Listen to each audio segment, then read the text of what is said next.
Friends, நாம் இன்றைக்கி நம்ம சேனலில் இந்த சீசன் மாம்பழ சீசன் இப்போது இந்த மாம்பழ சீசனை வச்சு நம்ம வந்து இன்றைக்கி நான் வந்து ஒரு மேங்கோ பார் தான் செய்ய போகிறேன். இது ஒரு தடவை செஞ்சு வச்சுட்டா போதும், நம்ம வருஷம் பூரா ஸ்டோர் பண்ணி இதை நம்ம சாப்பிட்லாம். இது வந்து எப்படி செய்யுது அப்படின்ட்டு வாங்க ஃப்ரெண்ட்ஸ், வீடியோக்குள்ளே போய் பார்க்கலாம். வீடியோக்குள்ளே பார்த்துட்டு புதுசாக பார்க்குறவங்க நம்ம சேனலை சப்ஸ்கிரைப் பண்ணி வச்சுக்கோங்க. வாங்க ஃப்ரெண்ட்ஸ், எப்படி செய்யுதுன்ட்டு பார்க்கலாம். மேங்கோ பார் செய்கிறதுக்கு நான் வந்து இந்த மாதிரி 2 மாம்பழம் எடுத்துருக்குறேன். இது வந்து காயும் இல்லை பழமும் இல்லை, ஒரு மீடியம் சைஸு. ஒன்று பெருசு, ஒன்று வந்து சின்னதாக எடுத்துக்கிறேன். இதை வந்து நல்லா கழுவிட்டு தோல் சீவி நான் வச்சுருக்கிறேன். இந்த மாதிரி தோல் சீவி வச்சுக்கோங்க. இதை வந்து நல்லா பொடியாக கட் பண்ணி நம்ம அது வேக வைக்கணும். இப்போ அடுப்பு பற்ற வச்சு ஒரு கடாயை வச்சுருக்கிறேன். இதில் வந்து இந்த கட் பண்ண மாங்காயை நம்ம போட்டுக்கலாம். இது வந்து நல்லா இருக்குது மாங்காய், சும்மா சாப்பிடவே சூப்பராக இருக்குது. நல்லா இனிப்பு புளிப்பு ரெண்டும் கலந்தது. இப்போ இதில் வந்து இது மூழ்கிற வரைக்கும் நம்ம தண்ணி ஊற்றிக்கலாம். இது 5 நிமிஷத்தில் வெந்துடும் அந்த மாங்காய். இப்போ நல்லா கலந்து விட்டுட்டு ஒரு மூடி போட்டு மூடி வச்சுருங்க. இது வந்து சீக்கிரமாக வெந்துடும். மீடியமாக வச்சுக்கோங்க அடுப்பு. சூப்பராக இருக்குது. நீங்கள் செஞ்சு வச்சிட்டிங்கன்னா ஒரு வருஷம் ஃபுல்லாக நம்ம சாப்பிட்லாம். நான் வந்து 2 மாங்காயில் செஞ்சு காமிச்சிருக்கிறேன். உங்களுக்கு வந்து நிறையா வேணும், கொஞ்சம் நிறையா போட்டுக்கோங்க. இப்போ இதை ஒரு மூடி போட்டு நம்ம மூடி ஒரு 5 நிமிஷம் வேக வச்சிடலாம். இப்போ பாருங்கள், நல்லா வெந்துருச்சு. சூப்பராக வந்துச்சு. அடுப்பு ஆஃப் பண்ணிடலாம். இப்போ ஒரு மத்து வச்சு சூடாக இருக்கும்போதே இதை நம்ம வந்து மசிச்சுக்கணும்.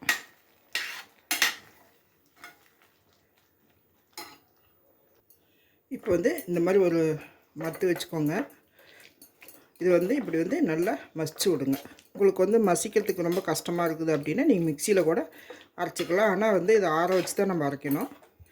நல்லா கூழ் மாதிரி நல்லா இது பண்ணிவிட்டு நம்ம வடிகட்டணும். நல்லா மசிச்சு விட்டுக்கோங்க. இப்போ வந்து ஒரு பாத்திரம் எடுத்துக்கோங்க. இதுக்கு மேலே வந்து ஒரு வடிகட்டி வச்சுக்கோங்க. இந்த வடிகட்டியில் நம்ம கொஞ்சம் கொஞ்சமாக எடுத்து வடிகட்டணும்.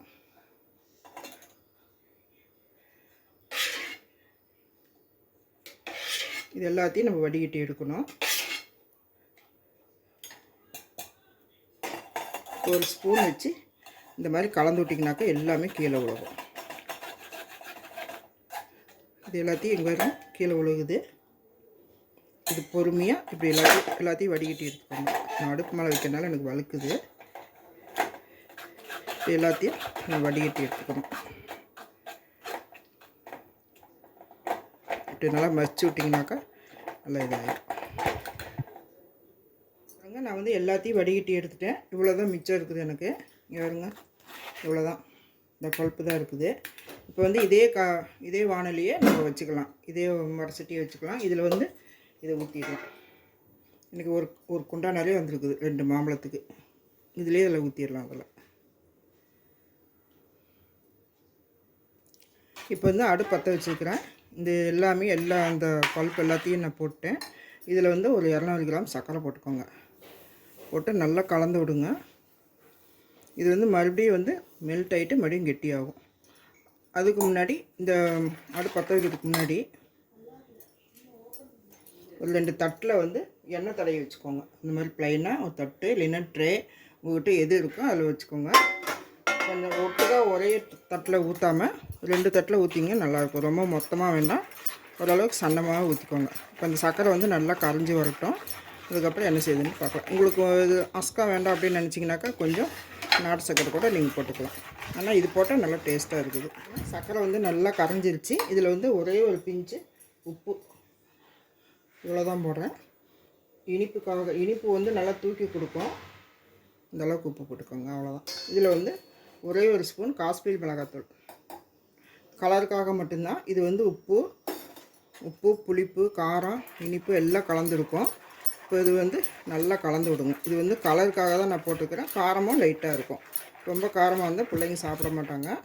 அதனால் வந்து கொஞ்சமாக காரம். இப்போ பாருங்கள், நான் வந்து 5 நிமிஷமாக கிளறிட்டுருக்கிறேன். எனக்கு வந்து சர்க்கரை பத்தலை. நான் வந்து இன்னும் கொஞ்சம் 2-3 ஸ்பூன் போட்டுக்கிட்டேன். நீங்கள் வந்து இந்த டைமில் டேஸ்ட்டு பாருங்கள். உங்களுக்கு பத்துச்சு அப்படின்னா விட்டுருங்க. சர்க்கரை பத்தலைன்னா நீங்கள் இன்னும் கொஞ்சம் கூட போட்டுக்கலாம். இதில் வந்து ஒரு 2 ஸ்பூன் நெய் ஊற்றிக்கலாம். சின்ன ஸ்பூன் தான் இது.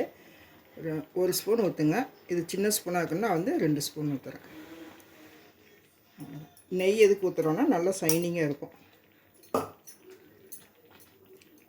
நல்லா கிளறி விடுங்க. இன்னொரு 5 நிமிஷம் கிளறினோம்னா போதும். இது செய்யறதுக்கே வந்து ஒரு 20 நிமிஷம் தான் ஆகும்.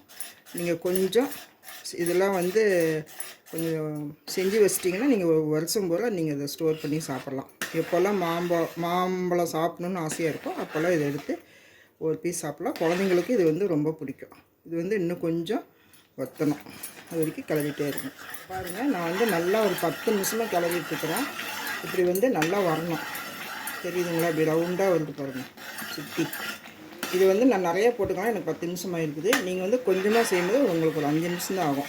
மாங்காய் சீவி வேக வைக்கிறது, அரைக்கிறது, இல்லைன்னா மசிச்சு விடுறது, இந்த மாதிரி சர்க்கரையெல்லாம் போட்டு இந்த மாதிரி கிளறி விடுறதுக்கு ஒரு 10 நிமிஷம். எனக்கு 10 நிமிஷம் ஆச்சு, உங்களுக்கு 5 நிமிஷம் தான் ஆகும். இவ்வளோ தான் இருக்குது. இப்போ வந்து நெய் தடவின தட்டில் வந்து நம்ம கொஞ்சம் கொஞ்சமாக ஊற்றிக்கலாம். இப்போ அடுப்பு ஆஃப் பண்ணிடுறேன்.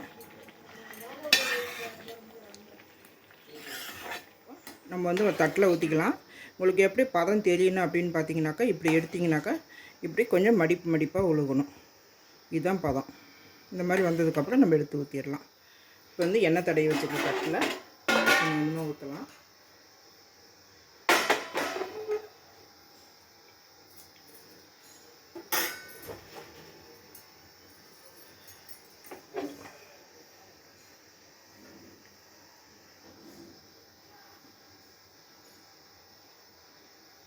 ரெண்டு தட்டில் ஊற்றிக்கோங்க.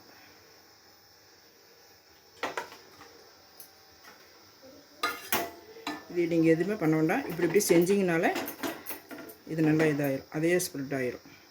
இது வந்து நல்ல வெயில், இப்போ அடிக்கிற வெயிலில் ஒரு நாள்லேயே நல்லா காஞ்சி போயிடும். நீங்கள் நல்லா ஸ்டோர் பண்ணி வைக்கிறீங்க அப்படின்னா 2 நாள் வந்து காய வச்சுக்கோங்க. நான் வந்து ஒரு நாள் தான் காய வைக்க போகிறேன். ஏன்னா இப்போ பிள்ளைங்களாம் லீவில் இருக்கனால எல்லாம் உடனே நல்லா சாப்பிட்ருவாங்க. இப்போ இதே மாதிரி இன்னொரு தட்டிலே ஊற்றிக்கலாம். இப்போ பாருங்கள், நான் வந்து 2 தட்டுலேயுமே நான் ஊற்றி வச்சுருக்கிறேன். இப்போ இது வந்து வெயிலில் வச்சு ஒரு நாள் கழித்து நம்ம பார்க்கலாம். அவ்வளோதான் ஃப்ரெண்ட்ஸ், அருமையான ஒரு மேங்கோ பார் செஞ்சிட்டோம். நீங்களும் இதே மாதிரி செஞ்சு பாருங்கள். உங்களுக்கு மாம்பழம் கிடைச்சா மாங்காய், மாம்பழம் எது இருந்தாலும் பரவாயில்ல, அதை வச்சு நம்ம செஞ்சுக்கலாம்.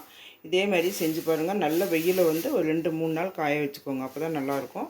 இதை வந்து இப்படி சின்ன சின்ன பீஸாக கட் பண்ணிவிட்டு ஒரு இந்த கவர் இருக்கும் பாருங்கள், அந்த கவரில் போட்டு வச்சுக்கோங்க.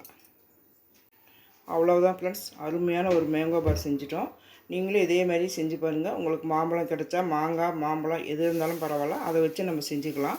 இதே மாதிரி செஞ்சு பாருங்கள். நல்ல வெயிலில் வந்து ஒரு 2-3 நாள் காய வச்சுக்கோங்க. அப்போ தான் நல்லாயிருக்கும். இதை வந்து இப்படி சின்ன சின்ன பீஸாக கட் பண்ணிவிட்டு ஒரு போட்டு வச்சிட்டிங்கனாக்கா ஒரு வருஷம் ஆனாலும் நம்ம அப்படியே வச்சு சாப்பிட்லாம். நமக்கு எப்போல்லாம் மாம்பழம் சாப்பிட்ணுன்னு தோணுதோ அப்போல்லாம் இந்த எடுத்து நம்ம ஒரு பீஸ் எடுத்து சாப்பிட்லாம். எங்கேயாவது வெளியில் ட்ராவல்ஸ் போகும்போது கூட எடுத்து வச்சுக்கிட்டு அப்படியே வாயில் போட்டு சப்பிட்டே போகலாம். ரொம்ப சூப்பராக, ரொம்ப நல்லாயிருக்கும். நீங்களும் இதே மாதிரி செஞ்சு பார்த்துட்டு எப்படி இருக்குன்னு கமெண்ட் சொல்லுங்கள். இந்த வீடியோ பிடிச்சிருந்தால் லைக் பண்ணுங்கள், ஷேர் பண்ணுங்கள், கமெண்ட் பண்ணுங்கள், சப்ஸ்கிரைப் பண்ணிவிட்டு பக்கத்தில் இருக்கிற பெல் பட்டனை ஆன் பண்ண மறந்துடாதீங்க. மீண்டும் அடுத்த ஒரு நல்ல வீடியோவில் சந்திப்போம். நன்றி, வணக்கம்.